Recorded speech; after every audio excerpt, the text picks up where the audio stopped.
They say every child deserves a parent, but not every parent deserves a child. This statement rings especially true in the case of Mick Philpott. Mrs. Philpott. How many kids are in the house, Mrs. Philpott? Where are they? 6 of them. Sorry? 6 of them. Rather than viewing his children as vulnerable beings who needed his care and protection, Philpott saw them merely as tools to collect government benefits. Blinded by his greed, he dehumanized his own children in the most horrific way. Driven by a thirst for fame, narcissism, and a diagnosed psychopathy, he made the lives of those around him unbearable. In this video, we'll delve into how Philpott and his accomplices took the lives of 6 innocent children and what motivated them to commit such a heinous crime. Let's dive in. Mick Philpott was born in 1956 in Derby, England. He became infamous for fathering 17 children with several different women. Philpott displayed no nurturing instincts whatsoever. In fact, he was an exceptionally violent and erratic individual. At the age of 19, he entered into a relationship with 15-year-old Kim Hill, and they started dating soon after. Initially, Kim viewed Philpott as the ideal partner. However, it didn't take long before his true abusive nature surfaced. His violence became so uncontrollable that he began to physically assault her in public. One notable incident occurred in a pub, where Philpott struck Kim in the mouth with a pool cue, causing her to bleed profusely. Shockingly, no one stepped in to help or intervene, despite the severity of the situation. He would find any excuse to harm her, no matter how trivial. For instance, Philpott once used a hammer to break Kim's arm and fracture her kneecap simply because she had been paying too much attention to a baby she was looking after. As a member of the British Army, he would return from his postings and unfoundedly accuse her of infidelity, which would lead to physical assaults. On one occasion, he even shot her in the groin with a crossbow because he believed her dress was too short. Despite the abuse, Kim, still a student at the time, would often lie about the cause of her injuries to shield Philpott. After enduring 2 years of this mistreatment, in July 1978, Kim finally found the courage to send him a breakup letter. In retaliation, Philpott went absent without leave, AWOL, from the Army and broke into Kim's home.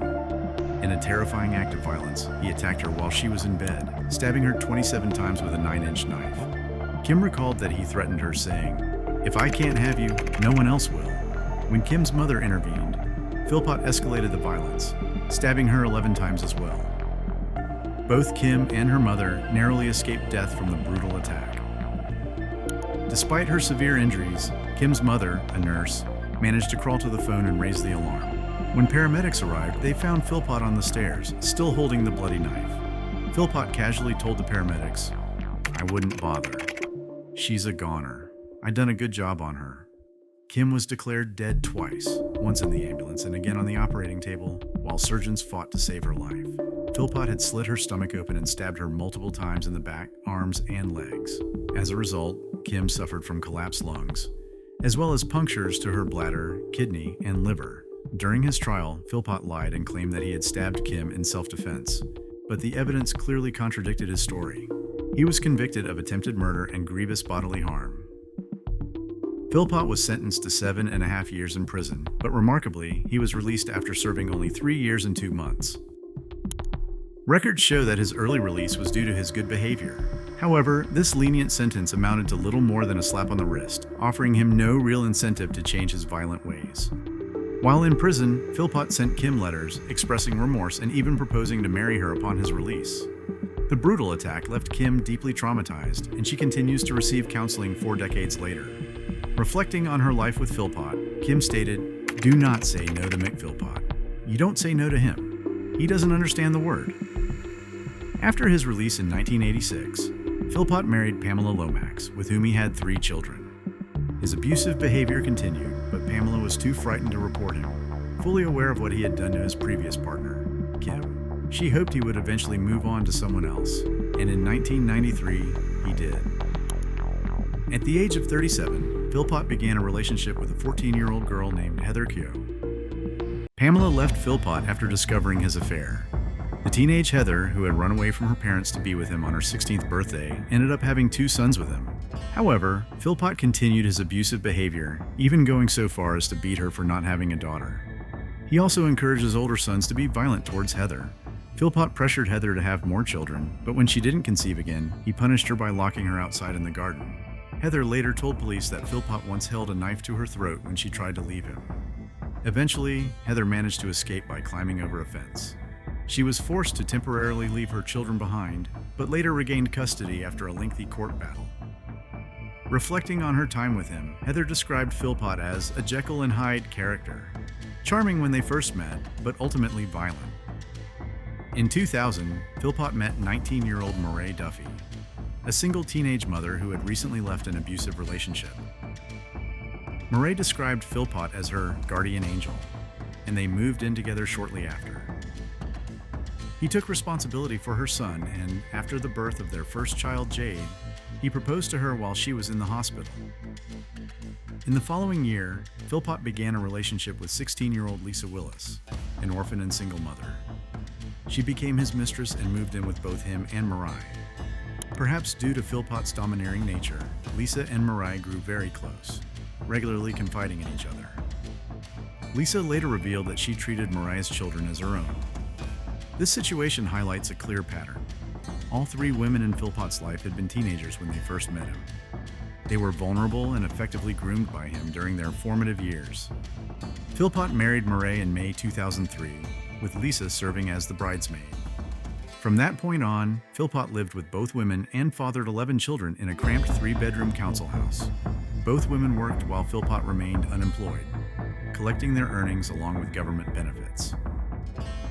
His primary aim seemed to be to have as many children as possible in order to maximize his benefit payments. He even requested a larger council house to accommodate his growing family, but his request was denied due to a lack of availability. Murray married Mick in 2003, 7 months pregnant with his child on their wedding day. Philpott openly defended his lifestyle, taking pride in his large family and dismissing any critics. He blamed the council for not providing adequate housing and argued that, as an unemployed individual, he was entitled to more support from the government. Philpott sought to bring media attention to his housing situation and appeared on The Jeremy Kyle Show in 2007, a British program similar to The Jerry Springer Show. On the show, Philpott defended his lifestyle and unemployment, claiming that his criminal record and media coverage made it difficult for him to find work. He grew visibly agitated when questioned about his parenting and job prospects, which led to a heated argument with the host, Jeremy Kyle, about his irresponsible choices. During the show, Philpott insisted that he had undergone a vasectomy. In his typical confrontational style, he made an offensive gesture and told the host, "Talk to that pal." Philpott also introduced his wife, Murray, and his second wife, Lisa Willis, on the show, openly acknowledging his unconventional living arrangement. Philpott claimed that he didn't care about public opinion regarding his lifestyle or large family. He even suggested he was willing to divorce his wife to marry Lisa, only to divorce her afterward, so that Lisa wouldn't feel left out of the Philpott family name. He went on to have 2 more children, further cementing his image as Britain's biggest scrounger. It was later revealed that he was collecting £25,000 a year in benefits. However, Philpott's attempt to gain public sympathy for a larger house failed. Today, I want to uncover the truth about the man behind the headlines, the one who has been labeled Britain's biggest scrounger. Philpott's response to criticism was blunt. "You're going to criticize my family, pal, and my kids? I'll criticize you as much as I want." In 2007, Philpott appeared in a documentary series where conservative MP Anne Widdecombe spent a week with him, trying to persuade him to change his ways. This was a clear indication of how skilled Philpott was at manipulating those around him, maintaining the facade of a devoted husband and father. Initially, Lisa Willis and her brother-in-law were questioned, but they were quickly cleared of any suspicion. Meanwhile, witnesses noted Philpott's odd behavior, considering he had just lost several of his children. He seemed to welcome the media attention and acted strangely during public appearances. A mortuary manager recalled that Philpott engaged in inappropriate horseplay when he visited the mortuary to view his children's bodies, even putting a family liaison officer in a headlock during one of his visits. As part of their investigation, the police organized a press conference where both Philpott and Murray spoke. During the conference, Philpott thanked various individuals for their support and announced that they had decided to donate Dwayne's organs in an effort to save another child's life. He expressed his gratitude for the community's response and asked for privacy, directing all further questions to the police. However, this press conference only heightened the police's suspicions. Philpott's behavior was disturbingly inappropriate, including flirting with a female police officer. She later claimed that Philpott called her gorgeous and made suggestive comments implying he would like her to join him at his hotel. In the aftermath of the fire, one local resident reflected, "We just cannot believe it. We grew up in a community that's had a lot of problems with violence and God knows what else, and to see this community come together like that, it's just too overwhelming." The police investigation soon uncovered crucial forensic evidence linking the Philpotts to the crime. A discarded petrol container and a glove were found near the house. In November, forensic experts discovered traces of petrol on the clothes of Philpott, Moret, and Paul Mosley. To gather more information, authorities placed a recording device in both the police vehicle and the hotel room. The recorded conversations, captured through the police's recording device, revealed highly incriminating statements from Philpott. In one exchange, he confessed to feeling responsible for the tragic loss of his children, saying, "It's my fault that our family's gone. It's my fault we lost our children." In another disturbing moment, Philpott was heard asking his wife, Moret, "You definitely sticking with the story? I didn't mean to do it on my life." The conversation also captured an unsettling moment where Philpott watched Moret perform a sexual act on Paul Mosley, their accomplice. He was overheard telling Moret, "I'm proud of you because you didn't want to do it." He then continued with a series of odd and cryptic questions. "Tell me what you said to him then. What did you say about how many times you went up the ladders? I almost can't. How many times I went up the ladders?" Philpott also questioned Moret about her actions, asking, "What did you say about me trying to get in?" The conversations further revealed his attempt to deflect blame onto others, with him admitting, "It's my fault we lost the other 5 children. It's my fault we lost Lisa. I should have seen it all coming." He then accused Moret, saying, "It's your fault we lost Lisa." The recordings also included a strange exchange regarding a fingerprint on the window, followed by a discussion about a few discrepancies, which Philpott downplayed. The final statements, including claims of drug use, further suggested the level of manipulation and deceit involved in the entire situation. In police interviews, Paul Mosley revealed that he had sexual relations with Moret over a snooker table just hours before the fire erupted. It's believed that this act was encouraged by Philpott in order to keep Mosley loyal to their cause. Philpott even admitted to having 3 or 4 sexual encounters with both his wife and co-defendant Paul Mosley shortly after the deaths of his children. During the documentary, Whitcomb arranged 3 job opportunities for Philpott, including one with a barrel-making company. However, he failed to show up on the first day, causing the job to fall through. The documentary also revealed that Philpott was living in a caravan in his garden, where his wife and mistress would alternate nights with him. Whitcomb commented that Philpott showed no concern for others and was known to refer to both his wife and mistress as bitches. While many were puzzled by why the women in his life accepted such treatment, the general perception was that his partners got along with one another. However, behind closed doors, the tensions between the 3 women had reached a breaking point. Philpott made it clear that his only priorities were his children and his family, saying, "And I've got my kids, and I've got my family. That's all I care about. Nothing else." In 2010, Philpott was given a police caution for slapping Moret and dragging her outside by her hair. But he was equally abusive toward Lisa, hitting her with a piece of wood, throwing a hot cup of coffee at her, and even preventing her from leaving the house or talking to any men. In February 2012, Lisa had finally reached her breaking point with the toxic situation she was enduring. She made the decision to leave Philpott. To avoid confrontation, she told Moret she was taking her 5 children swimming, but instead, she moved in with her sister. This was the only way she could leave without facing any backlash. 3 months later, Philpott was still furious and deeply embroiled in a bitter custody battle over their 5 children. In a fit of rage and desperation, he, along with his wife Moret and a family friend named Paul Mosley, devised a horrifying plan. They schemed to set their house on fire with their own children inside, framing Lisa for the crime. The arson was to take place just a day before the custody hearing between Lisa and Philpott. Driven by his greed for more benefit payments and the possibility of securing a larger council house, Philpott's plan involved setting the fire and then heroically rescuing his children to present himself as a heroic father, hoping to win the custody battle. Unfortunately, their plan went tragically wrong. On May 11, 2012, at 4 a.m., the fire spread much faster than expected, resulting in the deaths of 6 innocent children. Jade, John, Jack, Jesse, and Jaden tragically lost their lives at the scene. while their half-brother Dwayne passed away in the hospital 2 days later. All of the deaths were caused by excessive smoke inhalation. Fire investigators revealed that temperatures in the upstairs bedrooms had soared above 500 degrees Celsius, leaving no chance of survival for anyone trapped in those rooms. The police confirmed that the fire was deliberately set using petrol under the letterbox, classifying it as arson and officially declaring that 6 children had been murdered. All of these children were Mered and Philpott's, except Dwayne, who was Mered's teenage son from a previous relationship. Dwayne, the eldest victim at just 13 years old, was described as a charming and caring young boy who took on the role of protector for his younger siblings. The community was shocked and horrified to learn that a father could commit such an unimaginable act. Many people who knew Philpott and his family defended his lifestyle, claiming that negative portrayals of the area and the man didn't reflect the truth. The recordings, along with other incriminating evidence, such as an unused ladder found at the back of the house, which was meant for the planned rescue, implicated Philpott, Mered, and Paul Mosley in the arson plot. On May 28, 2012, both Philpott and Mered were arrested on suspicion of murder. They were formally charged with murder 2 days later.